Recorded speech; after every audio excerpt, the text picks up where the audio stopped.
ಬೆಳ್ಳಂಬೆಳಗ್ಗೆನೆ ಗೃಹಲಕ್ಷ್ಮಿಯರಿಗೆ ಭರ್ಜರಿ good news ಅನ್ನ ತಿಳಿಸ್ಕೊಡ್ತಾ ಇದೀನಿ. ಹೌದು ಸ್ನೇಹಿತರೆ, ಇವತ್ತ ಮಾರ್ಚ್ 7ನೇ ತಾರೀಕು ಶನಿವಾರ ಗೃಹಲಕ್ಷ್ಮಿಯರಿಗೆ ಸಿಹಿ ಸುದ್ದಿಯನ್ನ ತಂದಿದ್ದೀನಿ. ಸ್ನೇಹಿತರೆ, ಈಗ ನಿಮ್ಗೆ ಗೊತ್ತಿರಬಹುದು, ಏನು ಮುಖ್ಯಮಂತ್ರಿಗಳು ಬಜೆಟ್ ಮಂಡನೆ ಮಾಡಿದ್ರು. ಸೊ ಇದರಲ್ಲಿ ಭರ್ಜರಿ ಗುಡ್ ನ್ಯೂಸ್ ಅನ್ನ ಗೃಹಲಕ್ಷ್ಮಿಯರಿಗೆ ಕೊಟ್ಟಿದ್ದಾರೆ. ನಿಮ್ಮ ಖಾತೆಗಳಿಗೆ 2,000 ಜೊತೆಗೆ ಏನು ಗೃಹಲಕ್ಷ್ಮಿಯರಿಗೆ 2 ಸೀರೆಗಳನ್ನ ಉಚಿತವಾಗಿ ಕೊಡ್ತಾ ಇದ್ದಾರೆ.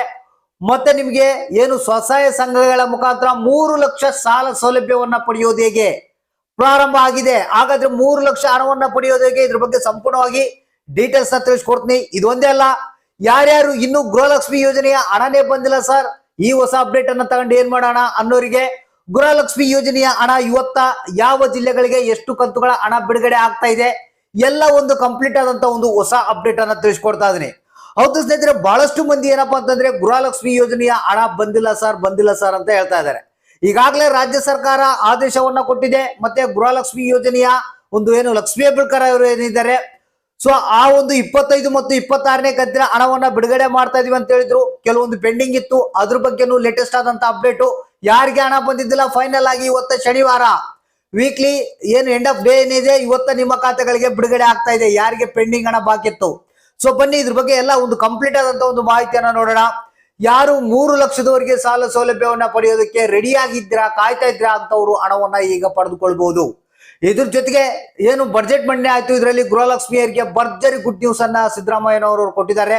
ಸೊ ಅದ್ರ ಬಗ್ಗೆನೂ ಒಂದು ಮಾಹಿತಿಯನ್ನು ತಿಳಿಸ್ಕೊಡ್ತಾ ಇದೀನಿ. ಯಾರಿಗೆ ಹಣ ಬಂದಿಲ್ಲ ಸರ್, ನಮ್ಗೆ ಇನ್ಮೇಲೆ ಹಣ ಬರೋದು ಗ್ಯಾರಂಟಿ ಇಲ್ಲ ಅಂತ ಹೇಳ್ತಾ ಇದ್ರು, ಹಣ ಬರುತ್ತಾ ಇಲ್ಲ, ಯಾಕಂದ್ರೆ ಎಲ್ಲ ಪ್ರಯತ್ನವನ್ನ ಮಾಡಿದೀವಿ ಆದ್ರೂ ಹಣ ಬರ್ತಾ ಇಲ್ಲ ಅನ್ನೋರಿಗೆ ಭರ್ಜರಿ ಗುಡ್ ನ್ಯೂಸ್ ಅನ್ನ ಕೊಟ್ಟಿರುವಂತದ್ದು. ಹಾಗಾದ್ರೆ ಬನ್ನಿ, ಯಾರಿಗೆ ಹಣ ಇನ್ನು ಎಷ್ಟು ಪೆಂಡಿಂಗ್ ಇದೆ, ಇವತ್ತ ಯಾರ್ಯಾರಿಗೆ ಬಿಡುಗಡೆ ಆಗ್ತಾ ಇದೆ, ಎಷ್ಟು ಕಂತುಗಳ ಹಣ ಬಿಡುಗಡೆ ಆಗ್ತಾ ಇದೆ, ಯಾವ್ಯಾವ ಜಿಲ್ಲೆಗಳಿಗೆ ಬಿಡುಗಡೆ ಆಗ್ತಾ ಇದೆ, ಒಂದು ಕಂಪ್ಲೀಟ್ ಆದಂತ ಒಂದು ಮಾಹಿತಿಯನ್ನ ನಿಮ್ಗೆ ತಿಳಿಸ್ಕೊಡ್ತಾ ಇದೀನಿ. ವಿಡಿಯೋನ ಪೂರ್ತಿಯಾಗಿ ನೋಡಿ, ಆದಷ್ಟು ಮಂದಿಗೆ ಈ ಒಂದು ಮಾಹಿತಿಯನ್ನ ಶೇರ್ ಮಾಡಿ. ಹೌದು ಸ್ನೇಹಿತರೆ, ಏನು ಬಜೆಟ್ ಮಂಡನೆಯನ್ನ ಮುಖ್ಯಮಂತ್ರಿಗಳು ಮಾಡಿದ್ರು ಅದರ ಬಗ್ಗೆ ನಿಮ್ಗೆ ಗೊತ್ತಿರುವಂತ ವಿಚಾರ. ಇದರಲ್ಲಿ ಏನಿದೆ, ಈ ಒಂದು ಕೆಲವೊಂದು ಭರ್ಜರಿ ಗುಡ್ ನ್ಯೂಸ್ ಗಳನ್ನ ಕೊಟ್ಟಿರುವಂತದ್ದು. ಅಂದ್ರೆ ಗೃಹಲಕ್ಷ್ಮಿಯರಿಗೆ 1 ವರ್ಷಕ್ಕೆ 2 ಸೀರೆಗಳನ್ನ ಕೊಡ್ಬೇಕಂತೇಳಿ ಬಜೆಟ್ ನಲ್ಲಿ ಮಂಡನೆ ಮಾಡಲಾಗಿದೆ. ಹೌದು ಸ್ನೇಹಿತರೆ, ಈ ಒಂದು 2 ಸೀರೆಗಳನ್ನ ಯಾವ ರೀತಿ ಕೊಡ್ತಾರಂದ್ರೆ, ಇಲ್ಲಿ ಮಹಿಳಾ ಸ್ವಸಹಾಯ ಸಂಘಗಳ ಬ್ಯಾಂಕ್ಗಳು ಏನು ಓಪನ್ ಮಾಡ್ತಾ ಇದ್ದಾರೆ, ಅದ್ರ ಮುಖಾಂತರ 3 ಲಕ್ಷದವರೆಗೆ ಸಾಲ ಸೌಲಭ್ಯವನ್ನ ಕೊಡ್ತಾ ಇದ್ದಾರೆ. ಅಂತ ಮಹಿಳೆಯರಿಗೆ ವರ್ಷಕ್ಕೆ 2 ಸೀರೆಗಳನ್ನ ಕೊಡ್ಬೇಕಂತೇಳಿ ಸಿದ್ದರಾಮಯ್ಯನವರು ಬಜೆಟ್ ನಲ್ಲಿ ಮಂಡನೆ ಮಾಡಿದ್ದಾರೆ. ಸೊ ಅಂದ್ರೆ ನಿಮ್ಗೆ ಇನ್ನು ಮುಂದೆ ವರ್ಷಕ್ಕೆ 2 ಸೀರೆಗಳನ್ನ ಕೊಡ್ತಾರೆ. ಅಂದ್ರೆ ಸ್ವಸಹಾಯ ಸಂಘಗಳ ಮುಖಾಂತರ ನಿಮ್ಗೆ 2 ಸೀರೆಗಳು ಸಿಗುತ್ತೆ. ಸೊ ಇದ್ರ ಜೊತೆಗೆ ಇನ್ನೊಂದು ಗುಡ್ ನ್ಯೂಸ್ ಏನಪ್ಪಾ ಅಂತಂದ್ರೆ, ನಿಮ್ಗೆ ಗೊತ್ತಿರಬಹುದು, ಸ್ವಸಹಾಯ ಬ್ಯಾಂಕ್ ಗಳ ಮುಖಾಂತರ 3 ಲಕ್ಷದವರೆಗೆ ಸಾಲ ಸೌಲಭ್ಯ ಸಿಗುತ್ತೆ. ಅಂದ್ರೆ ಮಿನಿಮಮ್ 30,000ದಿಂದ ಹಿಡಿದು ಮ್ಯಾಕ್ಸಿಮಮ್ 3 ಲಕ್ಷದವರೆಗೆ ಸಾಲ ಸೌಲಭ್ಯ ಸಿಗುತ್ತೆ. ಅಂದ್ರೆ ಇದರಲ್ಲಿ ಯಾವ ರೀತಿ ಹಣವನ್ನ ಪಡಿಬೇಕಪ್ಪ ಅಂತಂದ್ರೆ, ಇದರಲ್ಲಿ ಮೊದಲಿಗೆ ನೀವು 1,250 ರೂಪಾಯಿ ಹಣವನ್ನ ಡೆಪಾಸಿಟ್ ಮಾಡಬೇಕಾಗುತ್ತೆ. ಹೌದು ಸ್ನೇಹಿತರೆ, 1,250 ರೂಪಾಯಿದಲ್ಲಿ ಇದರಲ್ಲಿ 1,000 ರೂಪಾಯಿ ಏನಿರುತ್ತೆ, ಶೇರ್ ಹೋಲ್ಡರ್ ಆಗಿ ನೀವು ಅದನ್ನ 1,000 ರೂಪಾಯಿ ಹಣವನ್ನ ತೆಗೆದುಕೊಳ್ತಾರೆ. ಇನ್ನು 250 ರೂಪಾಯಿ ಹಣವನ್ನ ಪ್ರೊಸೆಸಿಂಗ್ ಫೀಸ್ ಅಂತ ತೆಗೆದುಕೊಳ್ತಾರೆ. ಮೊದಲಿಗೆ 1,250 ರೂಪಾಯಿ ಕೊಟ್ಟು ನೀವು ಮೆಂಬರ್ಶಿಪ್ ಅನ್ನ ಪಡೆದುಕೊಳ್ಬೇಕಾಗುತ್ತೆ. ಆಗೋದು ಜೊತೆಗೆ 6 ತಿಂಗಳವರೆಗೆ ಪ್ರತಿ ತಿಂಗಳ 200 ರೂಪಾಯಿ ಹಣವನ್ನ ನೀವು ಕಟ್ಟಬೇಕು. ಅಂದ್ರೆ ಈ 200 ರೂಪಾಯಿ ಹಣ ನೀವು ಕಟ್ಟುವಂತ ಅವಶ್ಯಕತೆ ಇಲ್ಲ. ಪ್ರತಿ ತಿಂಗಳ ನಿಮ್ಗೆ ಏನು 2,000 ರೂಪಾಯಿ ಹಣ ಬರುತ್ತೆ, ಅದರಲ್ಲಿ 200 ರೂಪಾಯಿ ಹಣ ಕಟ್ಟಾಗಿ ನಿಮ್ಗೆ 1,800 ರೂಪಾಯಿ ಹಣ ನಿಮ್ಮ ಖಾತೆಗಳಿಗೆ ನೇರವಾಗಿ ಜಮಾ ಆಗುತ್ತೆ. 6 ತಿಂಗಳ ಆದ ನಂತರ ಪ್ರತಿಯೊಬ್ಬ ಗೃಹಲಕ್ಷ್ಮಿಯರಿಗೆ ಸಣ್ಣ ಪುಟ್ಟ ವ್ಯಾಪಾರಗಳನ್ನ ಮಾಡ್ಕೊಳ್ಳೋದಕ್ಕೆ, ಯಾವುದೇ ಒಂದು ವ್ಯಾಪಾರ ಆಗಿರ್ಬೋದು, ಅದನ್ನ ಮಾಡ್ಕೊಳ್ಳೋದಕ್ಕೆ 30,000ದಿಂದ 3 ಲಕ್ಷದವರೆಗೆ ಸಾಲ ಸೌಲಭ್ಯವನ್ನ ನಿಮಗೆ ಕೊಡ್ತಾರೆ. ಇಲ್ಲಿ ನಮ್ಗೆ ಇದು ಬೇಡಪ್ಪ, ನಮ್ಗೆ 200 ರೂಪಾಯಿ ಕಟ್ಟಾಗೋದು ಬೇಡಪ್ಪ ಅಂತಂದ್ರೆ ನೀವು ಆ ಸ್ಕೀಮ್ನಿಂದ ಹೊರಗಡೆ ಉಳಿಬಹುದು. ಅಂದ್ರೆ ನಿಮ್ಗೆ ಪ್ರತಿ ತಿಂಗಳ 2,000 ರೂಪಾಯಿ ಹಣ ನಿಮ್ಮ ಖಾತೆಗಳಿಗೆ ನೇರವಾಗಿ ಬರುತ್ತೆ. ಸೊ ಇದ್ರ ಜೊತೆಗೆ ಇಲ್ಲಿ ಮೇನ್ ಏನಪ್ಪಾ ಅಂತಂದ್ರೆ, ಸರ್ ನಮ್ಗೆ ಗೃಹಲಕ್ಷ್ಮಿ ಯೋಜನೆಯ ಹಣನೇ ಬರ್ತಾ ಇಲ್ಲ, ನೀವೆಲ್ಲ ಇವ್ರು ಕೊಡ್ತಾರಾ ಇಲ್ಲ ಅನ್ನೋದು ಗ್ಯಾರಂಟಿನೇ ಇಲ್ಲ ಅಂತ ಜನ ಮಾತಾಡ್ಕೊಳ್ತಾ ಇದ್ದಾರೆ.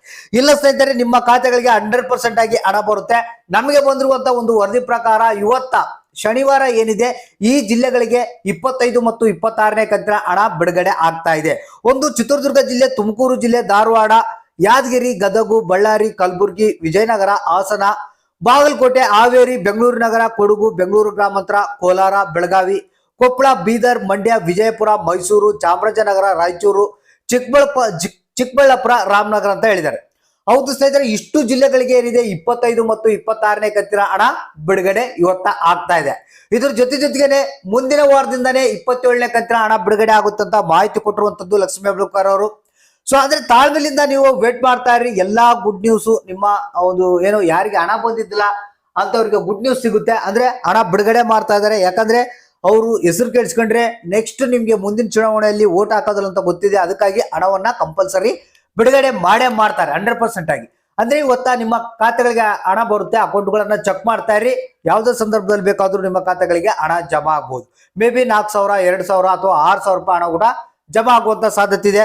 ಮತ್ತೆ ಫೆಬ್ರವರಿ ಮತ್ತೆ ಮಾರ್ಚ್ ತಿಂಗಳದ್ದು ಕೂಡ ಹಣ ಕೂಡ ನಿಮ್ಮ ಖಾತೆಗಳಿಗೆ ಬಂದಿಲ್ಲ ಅಂದ್ರೆ ಅದು ಕೂಡ ಬರುತ್ತೆ. ಸ್ವಲ್ಪ ತಾಳ್ಮೆಯಿಂದ ವೇಟ್ ಮಾಡ್ತಾ ಇರಿ.